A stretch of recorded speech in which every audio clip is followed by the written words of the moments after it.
So, folks, we need to talk about what's going on with Iran. And what's going on with Iran is nothing good. Iran is basically saying, well, we're not making any progress on any kind of peace deal or peace talks. Donald Trump is ripping up any of the terms that are being sent to him because they include reparations for the damage done to Iran. And is effectively just falling apart. Now, the question you might all be asking is, well, okay, so, but like, they can keep negotiating indefinitely, right? No, actually.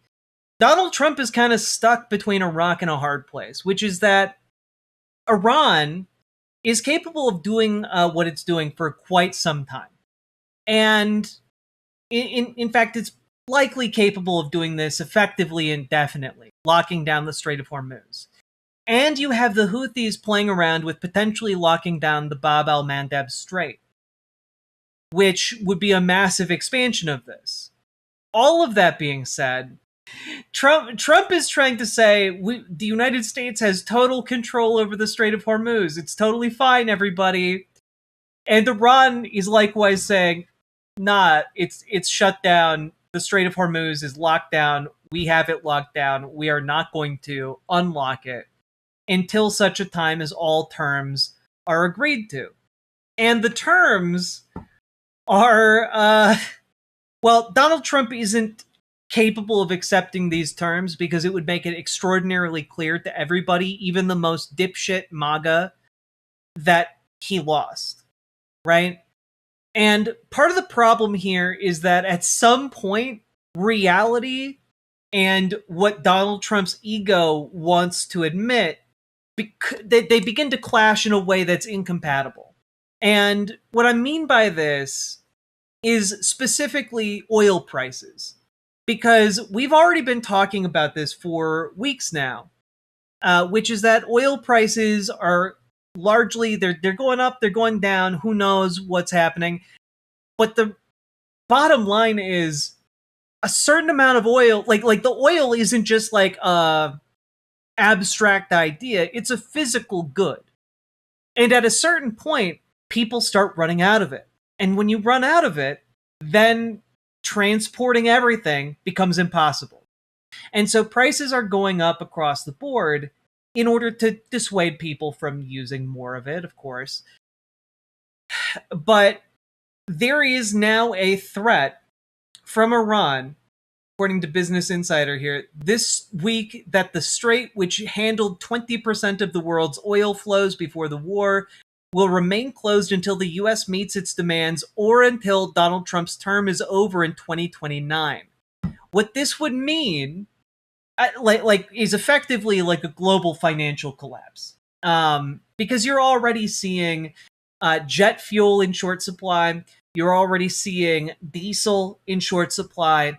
And those problems are not surmountable. And if this goes until 2029, that's basically locking in a global financial collapse. And if Donald Trump keeps this up for this long, like it's going to be I don't know, I don't know how else to put this. People are going to die. And most of this damage will take place outside of the United States, but some of it is going to come home in the immediate short term. In terms of like people who need oil and gas for heating in the wintertime. In terms of, the gas generators that are needed in case of emergency that just simply sit empty. In terms of the fertilizer that doesn't make it to the fields and we have fallow harvests. It is entirely possible that this amount of economic damage, I mean, it's really hard to even wrap your head around. Donald Trump just seems complete. The thing is, Donald Trump doesn't give a shit about any of that. Does not care. And because as far as he's concerned, he'll be fine.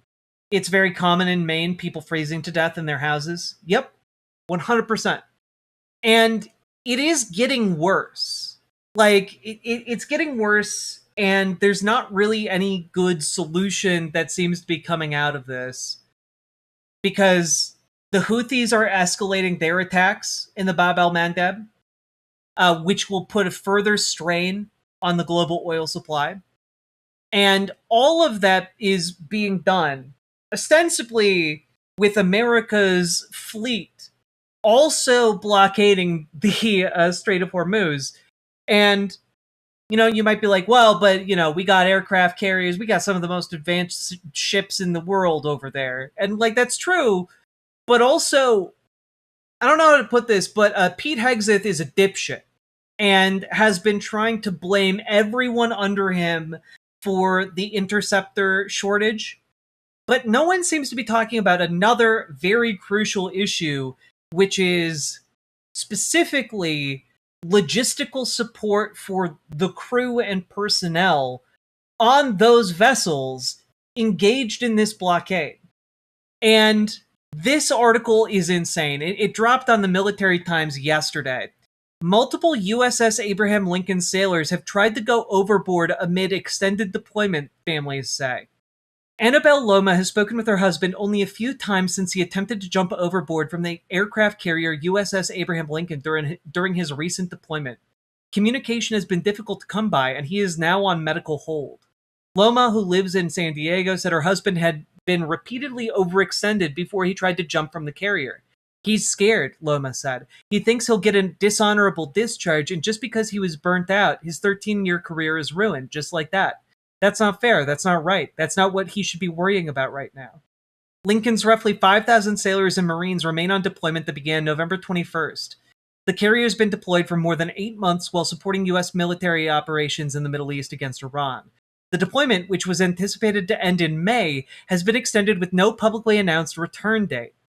In a separate incident aboard Lincoln, a sailor on watch saw a shipmate preparing to go overboard and he intervened, according to the sailor's wife, Maria Rodriguez. Rodriguez said her husband called out to the sailor before reaching the individual and grabbing their arms, pulling them onto the deck. Her husband told her the sailor had not yet gone over the side when he got there. 3 other sailors heard the commotion and came running to help. He said he hadn't felt adrenaline like that in his life. He's just so thankful he was able to get to the sailor in time to stop them from going overboard. But yeah, conditions are so bad on these vessels. The deployments are now so long that people are trying to jump off the boats. It's crazy. Separately, Stars and Stripes reported Tuesday that sailors described an incident in which watchstanders stopped a crew member from jumping overboard. Stripes reported that the crew was informed about the incident through a ship-wide announcement. More than 200 family members attended a meeting in San Diego last week with Acting Secretary of the Navy Hung Kao. During a separate virtual meeting later that evening, families raised concerns about sailors' mental health, exhaustion, and safety, according to recordings of the meeting reviewed by MS Now. Vice Admiral Joseph Cahill, commander of the Naval Surface Forces, acknowledged the strain on sailors and their families during the virtual meeting. We hear you loud and clear regarding the impact this has on families, on service members, and the long-term ability of us to sustain our forces' health, Cahill said. Like, the people who are being deployed ostensibly as, like, the front line to potentially invade Iran or to, stop them, they're at the end of their ropes right now. Like, they are, like, we are not in any position to fight this, let alone to win it. We're down to, like, less than 20% of our interceptor stockpile, and if you think things are bad right now, when we run out of those, it's going to be exponentially worse. It will be exponentially worse when these ships are no longer able to shoot down drones or missiles. Okay? And, like, I don't know. Like, the fact that there are some people who still come into this chat and, like, talk about how the United States just needs to invade Iran, like, it's laughable fantasy. It's delusion. It is the idea of, like, a 5-year-old child playing at warfare. And, it's something that is going to increase strain both, on the troops, but also on Republicans who have been, pretty tepid, but, like, going along with it. going along with this entire war. If we run out of those missiles, we could unironically lose a carrier. We could lose a carrier. We could, like, you're going to start seeing death tolls that are higher and higher and higher. On a record-breaking deployment, as everybody knows. But there are no reports that on the Lincoln there have been multiple attempts by sailors to jump overboard as poor conditions and mental stresses, a lack of food, a lack of clean clothing, a lack of materials they need. It reaches a breaking point. I find this incredibly infuriating, heartbreaking. I mean, these service members have been at sea for nearly 9 months at this point. What's your reaction to the... Yeah, this is John Ossoff, someone who is potentially a strong contender for president in 2028. ...conditions they're facing? Yeah, these reports are deeply disturbing, and I want to express on behalf of everybody in Georgia our deep gratitude and appreciation for the sailors and the naval aviators and the Marines who are deployed and who are putting their lives on the line in service to the United States. I think we have to step back and recognize that this entire war is based on lies. They told us last year that the Iranian nuclear threat was obliterated. Then they told us earlier this year that there was an imminent nuclear threat. Both times lies. On day 4 of this war, President Trump declared victory. Months ago, Secretary Hegseth said that all of our objectives had been achieved.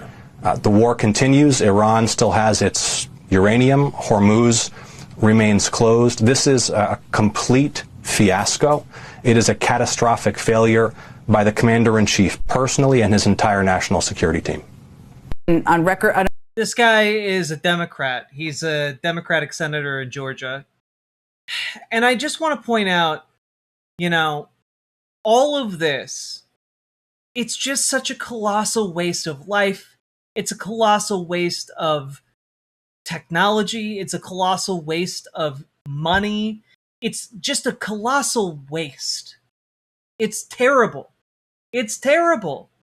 Like, it's just awful in every conceivable way.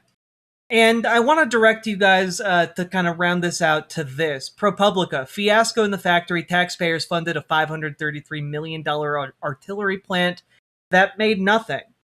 Which is arguably the best case scenario for artillery manufacturing. Ideally, we manufacture nothing. But we spent over $500 million of your money on building a factory to make munitions that doesn't make munitions. Like, this is the level of incompetence, the level of graft that is happening. It also has one of the best opening lines of any article I've ever read.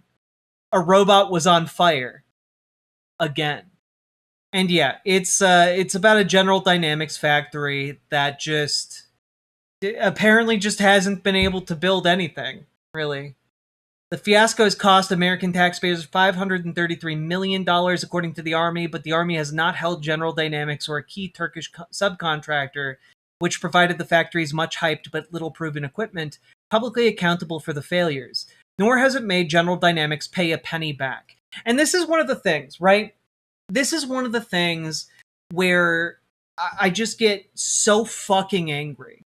Like, we were warned about the military-industrial complex and how it would siphon us and hook onto us like a goddamn tick and just suck our blood.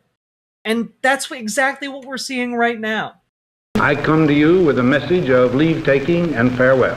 This speech did not get very much attention. When a new president is coming to power, as John Kennedy was, the spotlight was not on Dwight Eisenhower. We have been compelled to create a permanent armaments industry of vast proportions. There was a feeling at the time that this must have been written by some speechwriter who just sneaked into the speech. In the councils of government, we must guard against the acquisition of unwarranted influence, whether sought or unsought, by the military-industrial complex. 3 months ago, we got contacted by a family up in Minnesota saying that we have documents from Malcolm Moose. He was responsible in part for drafting the military-industrial complex. I have to say something. This guy This guy looks like an emaciated John Brown. Like, I'm not kidding. He looks like an like John Brown somehow survived and went on to write a speech for Eisenhower. That's crazy. Man, I'm a little flabbergasted. These new papers give us written evidence that this was not just some caprice of Eisenhower's or something by some speechwriter. You see the evolution of his speech from May 1959 to 1961. And he wanted to give this speech for a long time, 2 years. Our military organization today bears little relation to that known of any of my predecessors in peacetime, or indeed by the fighting men of World War II or Korea. There was one person in Dwight Eisenhower's life whom he really confided almost everything to, and that was his brother Milton. There's one particular document where the speechwriters had already drafted their version of the speech, only to see Milton come along and totally revamp what had already been written. When Milton Eisenhower was taking notes and writing things on the drafts of these speeches, the speechwriters knew that it wasn't Milton talking, it was Ike. The potential for the disastrous rise of misplaced power exists and will persist. He would see magazines with advertisements for some new warplane or some bomb, and he got so angry he'd take the magazine and throw it into the fireplace of the Oval Office because he felt that defense spending should not be something that would be encouraged by companies who are seeking commercial gain. We must never let the weight of this combination endanger our liberties or democratic processes. There is an interesting document. It shows that the farewell speech would be made to Congress. But yet, President Eisenhower decided no, he was going to address the people. Only an alert and knowledgeable citizenry can compel the proper meshing of the huge industrial and military machinery of defense with our peaceful methods and goals, so that security and liberty may prosper together. One test of how well a president speaks is how long the speech lives. Here we are 50 years later, we're still talking about this speech. Now, on Friday noon, I am to become a private citizen. I am proud to do so. I look forward to it. Thank you, and good night. What angers me and frustrates me about this entire thing is that, as far as I can tell, every aspect of the Iran war is pointless to serve only two ends, and that is to stroke Donald Trump's ego and to make military contractors ungodly amounts of money. And that's really the only two things that seem to be coming out of this war. A colossal waste and expenditure of munitions, of manpower, of oil, of every conceivable consumable resource available to our military. And the only people who benefit from that are the military contractors, who will then be called upon to build and rebuild the arsenal. Like, they're moving to make the largest military budget that has ever existed in the history of mankind even larger by 33%, just so that they can funnel even more money into these military contractors. Yeah, Hideo Kojima was right. Metal Gear Solid was a goddamn prophecy. Yeah, to make the Trump family billions of dollars in government contracts. We all heard about the golf company his sons are turning into a drone manufacturing business somehow. It's all so fucking transparently theft. It's theft from me, theft from you, theft from your children. It is the mortgaging of generational wealth. Not just on an individual level, but on a national level. They are selling out each and every one of us so that they can make themselves rich. And honestly, it makes me so goddamn mad. If it makes you mad too, then you should get organized about it. Join your local Dems, join your local DSA. We all need to get organized today, because getting organized is the only thing that has ever meant a damn to these kinds of institutional powers, to these kinds of moneyed powers. We need to get organized. We need to begin exerting our political power and we need to start setting things right. And you can start in the most serious way possible right where you live on the local level. So join your local Dems, join your local DSA, and if you need help, join our Discord. There's a link down in the description, and reach out to GamerG for help with DSA, reach out to Dragonfly for help with your local Dems, and if you want to do door knocking for progressive candidates or phone banking for progressive candidates across the country, check out the link down below for Progressive Victory. They're doing some great work for tight races around across the country. Okay? So go check that out. And if you got anything out of this, hit the like button, subscribe, leave a comment. Comments really help in the algorithm. And also, last but not least, check out ImogeneOlivia.com, gender euphoric lingerie designed from the ground up for trans femmes, tested with cis men, cis women, non-binary folks. It is comfortable, sexy, non-tucking lingerie. So go check that out. We just got a full restock, 2 new sizes, a new color, link down in the description. Let's keep on going. Riverboat Jack is coming to town. All the viewers gather round. Twitch and YouTube and swishy streams. All that content is bursting the seams. Politics, gaming, and plenty more. Your sense of fashion you'll adore. So grab your stuff and hop aboard. We're going straight to Jack's Discord.